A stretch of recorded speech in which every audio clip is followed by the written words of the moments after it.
am Glaucia Rosas, co-founder and director at the EduTech Alliance. In this series of interviews, I am talking with key figures on the international EduTech scene to get their perspectives on how schools can really get themselves on track with their education technology.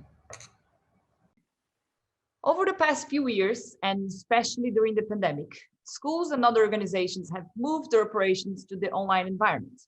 But this reliance on technology, however, has come at a price. Besides all the challenges that schools had to overcome in terms of adapting or changing their teaching and learning practices to the online or blended format, there are other challenges that sometimes are less visible to school leaders, but they deserve the same type of attention. So today we will discuss two very important topics that school leaders and board members must get their grips on: cybersecurity and data privacy. This interview will help you understand why cybersecurity and data privacy are no longer an issue schools can afford to just delegate to the IT department. For that, I have invited a very, very special guest, Jean-Christophe Gaillard. JC is an expert on security, risk, and emerging technologies, and the founder of Corix Partners, a management consultancy firm focused on assisting C-levels executives in resolving cybersecurity strategy, organization, and governance challenges. So hi, JC, thank you so much for accepting this invitation. Hi, and thanks again for having me on your channel. It's good to be with you, and it's good to talk on such an important topic. Thank you. So JC, what are the biggest cyber issues that you see affecting schools today? Well, we have to start with the COVID crisis, frankly, because during the COVID crisis, schools, like most businesses, have become entirely dependent on digital services. And throughout the crisis, cyber threats have escalated as well. You know, as we've seen, for example, with ransomware in the US over the past few months. And even when students start to come back to school, really, the digitalization of the school experience is very likely to remain for a while. Until things settle, if you want, until the dust settle over the pandemic. So if you want, before the crisis, a cyber attack would have disrupted schools. It could have impacted staff, teaching staff, admin staff. It might have caused reputational damage if it had leaked to the media, to the press, but somehow it would have been contained or containable to some extent.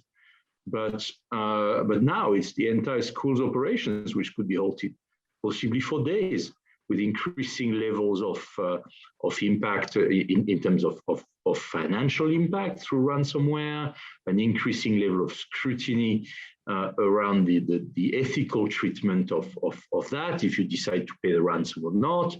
An increasing level of scrutiny from the media because it's happening everywhere, and the media have realized that those stories are interesting to print or to push, and behind that, an increasing level of reputational damage if you're impacted and it does leak out. So generally, you know, the context is not what it used to be 2 years ago, and that's definitely what schools have to understand. Yes. Wow. And how can the schools avoid those risks that they're facing now that they're so dependable on technology? I think, just to follow up on what I was saying just before, the first step is definitely for schools and for school leaders in particular to understand that the context has changed and to the extent by which it has changed. They have become entirely dependent on digital services. That is exposing them to an increasing level of cyber threats. And those cyber threats in particular, in parallel, have escalated and have become more sophisticated as well. The defenses they might have had a couple of years ago may not be enough anymore. The first step is very much for school leaders to understand that those things have changed. The bigger risk here is denial, you know, pretending or thinking that nothing has changed and now things are still the same. Once you've accepted that, the next step is very much to understand that at the same time, there is no silver bullet out there. Okay, there is no magic. There is no technical tool you can buy to make all this disappear. You cannot outsource it. You cannot give it to a vendor to sort out. It is not that simple. Technology has a role to play, of course, in terms of cyber protection. I'm not diminishing that. That's not what I'm saying. But you need to understand that you have to work at a number of levels. This is not just about technology. And you need to understand where you're coming from. There are things you would be doing well, not so well, not at all. And understanding that context and planning in accordance is essential. You'll have to act at people, process, and technology level to raise your cybersecurity maturity level, in particular if you're starting from a low point. There is no other way. This is not just about technology. I keep saying it day in, day out to my clients and to conferences, and I keep writing about it, but that's what it is. Take ransomware, for example. Mm-hmm. There is no silver bullet out there. This is not just about having a well-rehearsed crisis management plan. This is not about having a good cybersecurity awareness program in place so that you train your staff, your teachers, your students to recognize bad attachments or bad links, not to click on them, and so on. Of course, that's important, but it's not enough. Because of human nature, mistakes will be made. It's just the way people are. So that's just not enough. That would be acting at people level, but by itself, it's not sufficient. You also need to filter attachments upstream. And to do that, you will need some form of tool to eliminate those bad attachments and those bad links getting into everybody's mailbox. And you need tools to do that. That's about acting at technology level. But by itself, again, that's not enough because those things are not perfect, and bad stuff would go through, and in some cases because it would just go through, in some cases because you would allow it to go through for all sorts of good reasons. Mm-hmm. So you also need to apply security patches in a timely fashion because that's what the malicious material is targeting to cause you harm. And that would be about acting at process level, IT process in that case. But again, by itself, it's not enough because fundamentally across a large estate, there are all sorts of reasons why you would or wouldn't patch this device or that device. So again, it's all about defense in layers here. And that's the only thing which can protect you effectively and efficiently against current threats. It's about thinking, people, process, and technology, not just technology. Perfect. So schools must be aware of the risks that they are running. Then they must do an analysis to see where they're starting from and decide on strategies that will but will encompass people, process, technology, data. So all of this must be covered to be able to have an effective strategy. So JC, from our research, schools have many network security tools in place, but the cybersecurity solution market is full of snake oil salesmen, let's say. So what's your opinion on the solutions out there and what schools should be prioritizing when they look for tools for network solutions in the level of technology? I think it's a hard question, in particular, your point around prioritization, because situations are bound to vary from school to school. Cybersecurity has been around for the best part of the last 20 years. So most schools and most businesses would have been exposed to it, and they're likely to have already a number of tools in place, a number of processes in place. They would be working with a number of of suppliers and so on.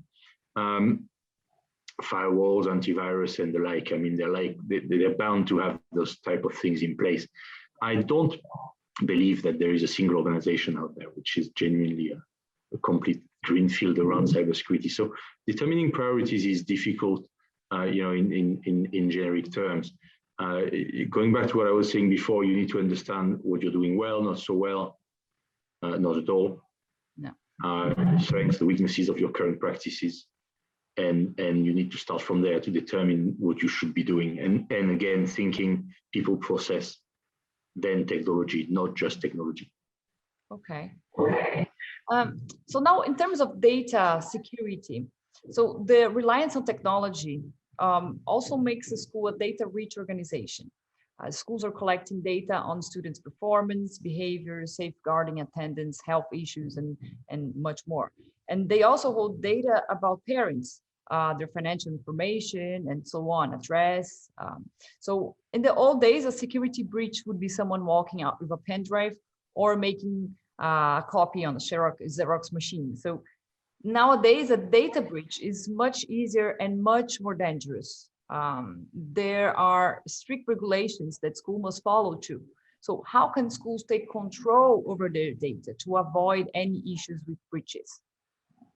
Again, this is a difficult question, because now you're touching very rightly on data privacy and data protection regulations, and those are likely to vary from country to country, and they're also in information, frankly, in many countries. Even the GDPR, which has been in the pipeline for a number of years, which has been in effect for more than 2 years, is still evolving. Last year we've seen the Schrems II ruling and invalidating the privacy shields in relation to data transfers between the EU and the US, and since then we've seen all sorts of precedents emerging. So those legislations and regulations are work in progress. Okay, not only they vary from one country to another, but they are evolving, and evolving sometimes a lot. So it's a difficult question to answer. I totally agree that schools do hold personal data about their students, their parents, sometimes very sensitive health-related data. They're also employers, so they will also have personal data about their staff, like any employer. So it's definitely a topic which is very important and needs to be quite high on their agenda. In generic terms, I would say, first of all, start by understanding the regulation and the legislative framework you have to comply with. It's not just your domestic framework you need to understand. You really need to understand what you're facing here. For example, in the UK, you have the UK legislation. You also have the GDPR, which will apply to you if you are processing data belonging to EU citizens. So you really need to understand what you have to comply with. And it will not be just about security. There will be issues around consent. There will be issues around retention, around deletion, around transfers, as I said before. So understanding what you need to comply with and the context is key. The second thing, you need to understand not so much how much personal data you have, because you'll have a lot, but where it is. Yes. Where it is it stored in structured formats, so in software, in systems, in databases, and so on, or in unstructured formats, files, emails, and all that. You need to understand the sensitivity of it, if you have been labeling it or not, the sort of culture you have had around that in the past, if at all. You need to understand what you've been doing to control access to that data, who's got access to it or not, how you are monitoring it, how you are granting and removing access. In a nutshell, you need to understand what you're doing around that data. You also need to understand the suppliers involved and the type of contracts you have with those suppliers, because very often you would be dealing with, for example, a software as a service company handling your HR data. Okay? It's not uncommon these days. There are several of those platforms, and virtually, all organizations are using those in one shape or another. So you need to understand that, understand what you're doing around the data. So understand what sort of obligations you have placed upon you, and understand what you're doing. Again, it's the same sort of logic as what I was saying before. Understand where you're coming from, what you need to do, what you're doing well, not so well, not at all. It's the same logic. On that basis, you can start building up some form of compliance alignment roadmap. But to be honest, you have to understand your starting point. Just 2 tips to finish on this topic. First of all, don't ignore unstructured data. I've just mentioned it, don't ignore it. It's one of the most common mistakes. File and emails, they'll be full of personal data. Yeah. Don't ignore those. And second, don't jump in the arms of the first snake oil vendor. There are countless of those in that space around privacy, around GDPR compliance, and so on. look at what your cloud providers can do first. I mean, Microsoft in particular, around Office 365, has invested a massive amount of effort into building capabilities into their products. And they offer very comprehensive features.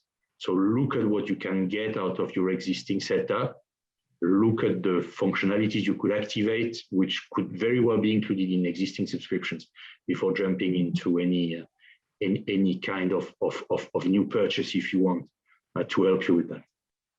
Good. So this, so in general, it's like, look at what you've got, understand where your data is. I see that now with the pandemic, schools started to use many new systems, and they have so many, sometimes they don't even know where the data is. So they have to really carefully look at all the systems they are actually using. They're storing their data, getting to understand the privacy, that's all the security that they have in terms of the data they are holding.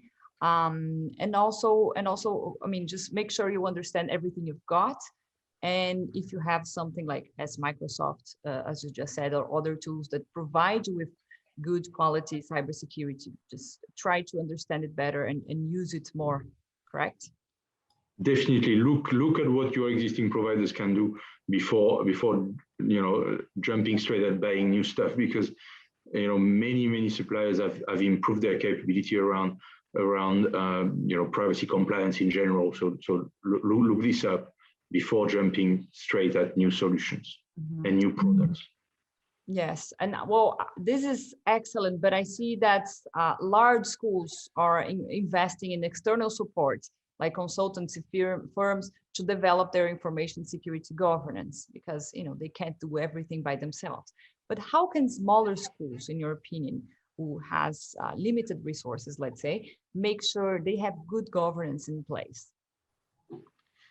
Well, good governance around cybersecurity is not just about expensive or complex rules or responsibilities or policies. I mean, those have a role to play, of course, but it has to start with a clear, credible, consistent ownership of the problem from the top. If teachers, students, admin staff, IT staff, they see someone at the top of the school credibly, consistently, coherently taking ownership of cybersecurity issues, championing those issues, their mindset will start to change. And I think that's definitely something any school can do, large or small, and it will drive change. As from everything that you're saying, I see that information security is not only technology. So it's about people, culture, communication between stakeholders, processes. So this cannot be something IT will do by themselves. It has to be larger than that. It involves the organization culture. So, but our research shows that there's a huge gap dividing IT and school leaders, let's say the academic department of the school. So most school heads do not understand the world of IT, and the head of IT do not necessarily understand in depth the needs of teachers and students. So it's like if those two actors were speaking different languages. What do you recommend schools to do to overcome this communication issue, to be able to create strategies that will be, that will have people, process, technology, and involved? Well, I really think cybersecurity is no longer something which you can just see as an IT problem. Okay? The threats are real, they're everywhere. They can cause you considerable pain through downtime, considerable financial pain through ransomware if you decide to pay the ransom, considerable reputational damage if it leaks out into the media or into social media, possibly loss of business if it happens that data was stolen, belonging to very high net worth parents or people like that. And that's before we start mentioning regulatory implications or regulatory fines if it does involve personal data in a country where those are protected, like through GDPR and the like. So it's serious. it's serious, it's real. It has to be owned at the top of the school as something of that nature. It can take the school down, period. That's what this is about. You're entirely dependent on digital services, and those threats can take you down. There's nothing to be embarrassed about. That's happening everywhere. It's happening across industries. It's just, unfortunately, the times we live in. And school leaders have to accept it. And if they need to educate themselves around it, so be it. But keeping your head in the sand is not going to make any difference. It's not going to make the problem disappear. So in my experience, when you reach that level of acceptance at the top, natural top-down dynamics, which exist in any organization, and the general management experience of the people at the top, they kick in, if you want, and they start to make a difference. Fundamentally, it drives a reset of priorities, and from that point, changes starts to happen. It may involve a number of things, from that point onwards. You may have cultural issues, as you said. You may have problems with different groups in the school not having a culture of communicating well between each other. So you may need to structure a small cybersecurity unit to work at the interface between IT, teaching staff, admin staff, the students, maybe management, maybe suppliers, and so on. If those people don't have a natural culture of communication which is sufficient, you may need a small structure to support that. Equally, it could be as simple as appointing a high-ranking school official to own and drive the cybersecurity transformation program, and let that happen through the natural top-down mechanics of the organization. What I believe quite strongly for schools in particular, but any kind of small to mid-sized organization, is that if privacy and security maturity levels are low, given the amount of overlap between those things, it's probably best to structure the transformation program as one program, as opposed to two potentially competing programs of work. And that's definitely something I would advocate here, if privacy and security maturity levels are low. But in all cases, it has to start from the top, and it has to start with some form of credible, consistent, coherent sense of ownership at the top. Now that will definitely make the difference of the buy-in from.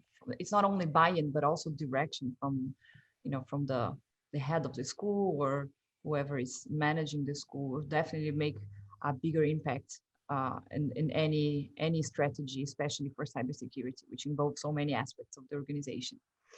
Well, yeah, it's definitely about acceptance of the fact that things have changed, that threats are real, and that if your level of maturity is not where it needs to be, then you need to act on it, and you need to act on it quickly, because those things are not going to get better.